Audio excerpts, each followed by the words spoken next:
आज का प्रथम परीक्षार्थी है आपके सारथी अधिरथ का पुत्र कर्ण।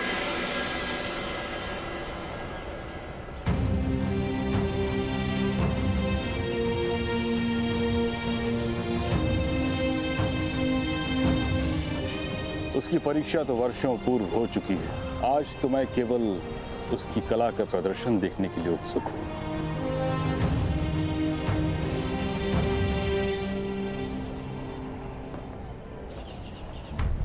राधे कर्ण, सामने आओ।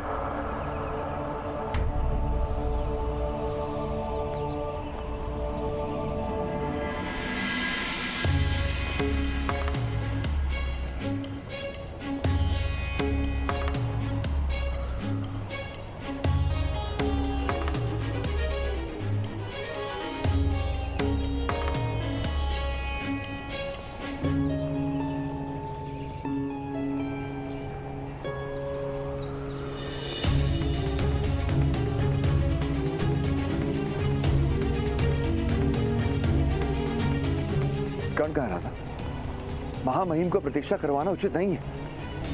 अवश्य, शीघ्र ही वो आता ही होगा।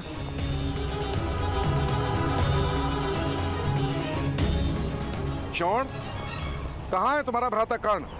गुरुजी, भूमि पर अधिक से अधिक सूर्य का प्रतिबिंब दिख सकता है। स्वयं सूर्य को देखना हो तो दृष्टि आकाश की ओर करनी पड़ती है।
ये किस प्रकार का व्यवहार है गुरुदेव?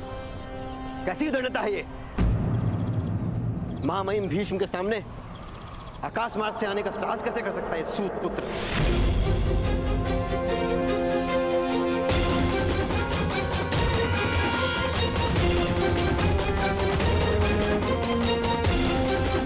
महामहिम गर्व से ऊंचा देख सके, इसीलिए आकाश मार्ग से आया हूं।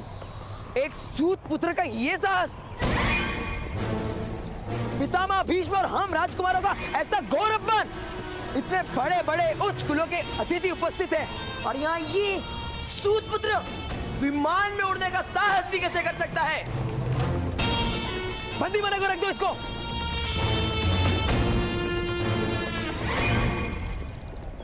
राजकुमार, सूतों का क्या कार्य होता है? रथ चलाना, अर्थात वाहन चलाना। हाँ, वाहन ही तो चला सकते हैं, सूत। तो ये क्या है राजकुमार? वायु में गति करने वाला वाहन ही तो है। आपको कोई दिव्य पक्षी तो दिखाई नहीं दे रहा ना?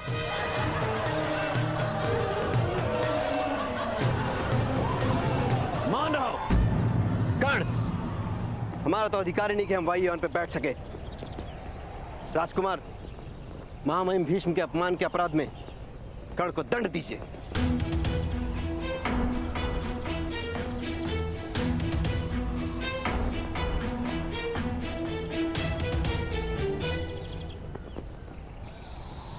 कर्ण, वायु वाहन बनाने का ज्ञान तुमने कहां से प्राप्त किया?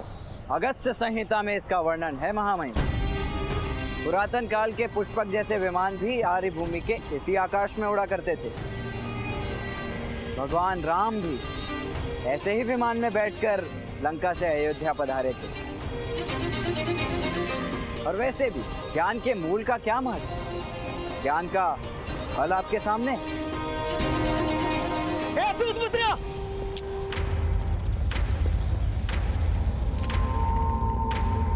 पितामह भीष्म के सामने ऐसी उदंडता से उत्तर देते हो? मूर्ख! मैं उनका अपमान नहीं सहूंगा। इसका मस्तक काट दो सैनिक।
महामहिम, हृदय में करुणा धारण करके न्याय करें।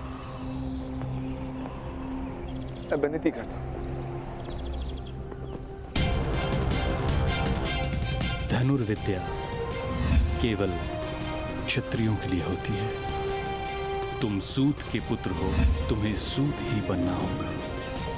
आज के पश्चात तुमसे धनुष लेने की आवश्यकता नहीं पड़ेगी। न्याय करते समय करुणा नहीं दिखाई जाती, सत्य और परंपरा का विचार किया जाता है।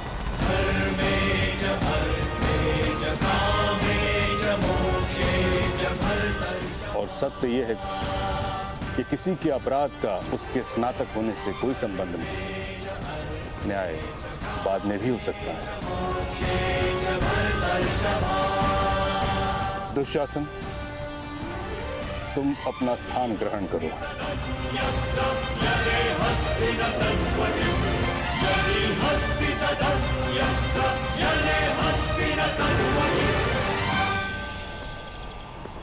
कर्ण, अब तुम अपनी परीक्षा दो। 3 वर्षों से रथ चलाने का अभ्यास कर रहे हो। रथ चला पाते हो या केवल वायु में ही उड़ते रहते हो? मेरा तो जन्म ही आकाश में उड़ने के लिए हुआ है महामहिम। भूमि से बांधने का प्रयास तो आपने किया है। मेरे रथ चलाने की कला का अनुभव तो आपने बहुत वर्ष पूर्व ही कर लिया। यदि विस्मरण हो गया हो तो परीक्षा दे देता हूं।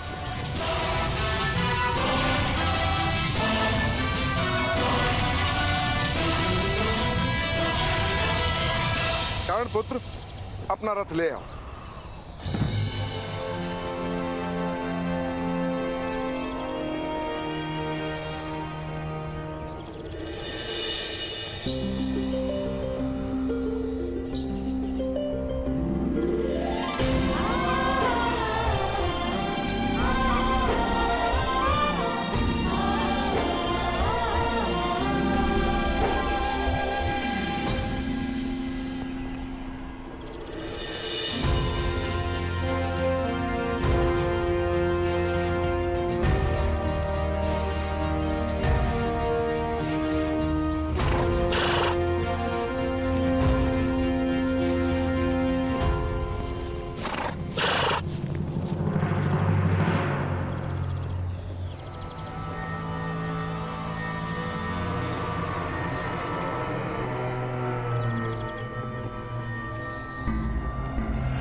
उग्रवाद महोदय, आप सबको इतने घाव किस प्रकार लगे? ये तो सूत होने का दंड है पुत्र। हस्तिनापुर के 100 राजकुमार अब निरंतर हम जैसे नीच जात के लोगों को यातना देते ही रहेंगे। राजकुमारों ने अपने रथ के साथ अश्वों के स्थान पे ही इन्हें बांध कर रखा था भ्राताश्री। पर क्यों? आज जब प्रातःकाल अश्वों को पानी पिलाने नदी पर लेकर गए थे, तभी वहां अचानक सिंहों का परिवार आ गया। अश्वों के जीव बचाने हेतु हमने अश्वों को मुक्त कर दिया ताकि अश्व भाग सकें, और हम सारे सारथी वृक्षों के ऊपर चढ़ गए। और जब सारा वृतांत राजकुमारों को सुनाया और उनसे विनती की नए अश्व लाने के लिए हमें कुछ समय दे, तो उन्हें क्रोध आ गया और उन्होंने हमें स्वयं रथ खींचने का आदेश दिया।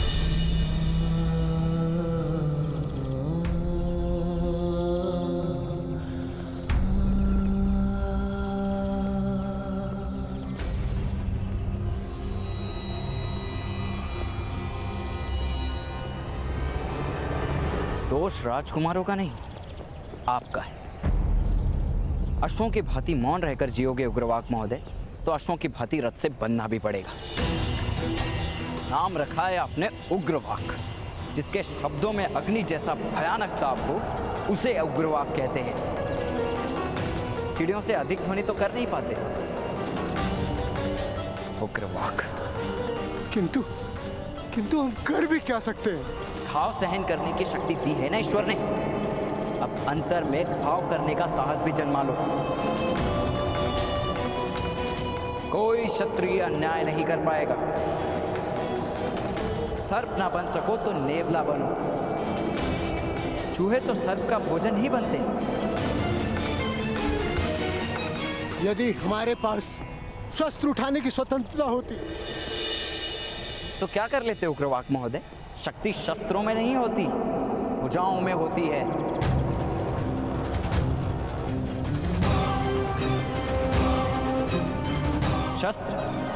शस्त्रों की आवश्यकता पड़ती है युद्ध जीतने के लिए। सम्मान प्राप्त करने के लिए तो साहस ही पर्याप्त है। देखना है तो आकर देखो।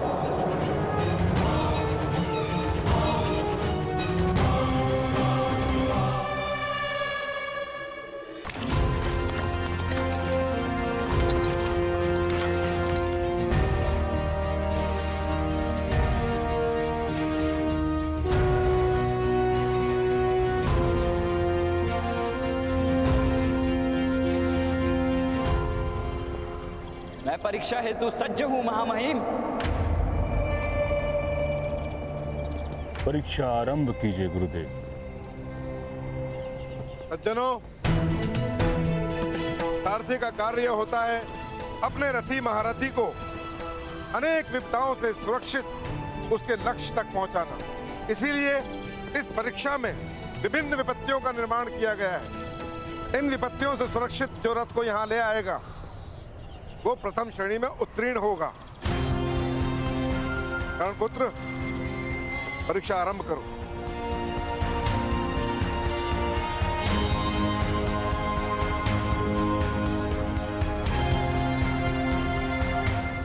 महामहिम, गुरुदेव ने कहा कि सारथी का कर्तव्य होता है कि अपने महारथी को सुरक्षा सहित युद्ध में ले जाए और उसकी सुरक्षा करे। किंतु परीक्षा के समय मेरे रथ में यदि कोई महारथी नहीं होंगे तो कैसे किसी को विश्वास आएगा मेरी कला पर? सद्भाग्य से हस्तिनापुर के महारथी राजकुमार यहाँ उपस्थित हैं। यदि राजकुमार की प्रसन्नता हो तो वो मेरे रथ में बैठकर स्वयं मेरी कला की परीक्षा करें। किंतु पितामह, यह तो असंभव है।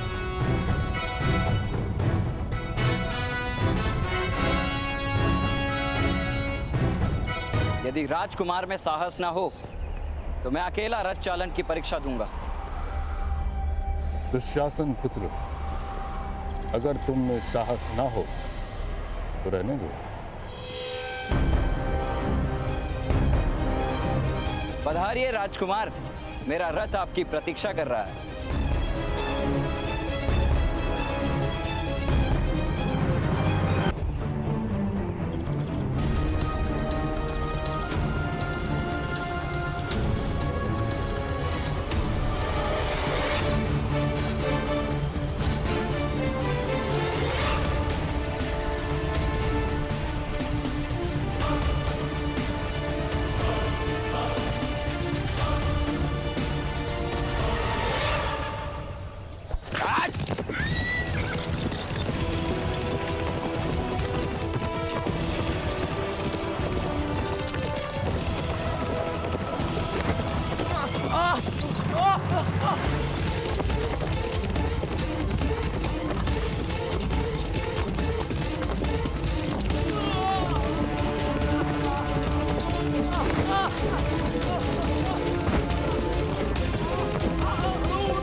गिर गए महारथी। गड्ढे वाले मार्ग का चयन किया है ना। रथ में बैठना सरल नहीं।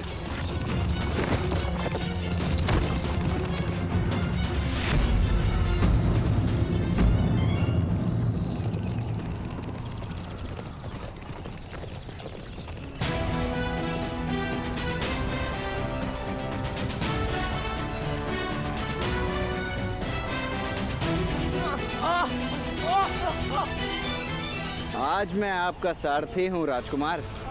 आपको रथ में रखना मेरा कर्तव्य है।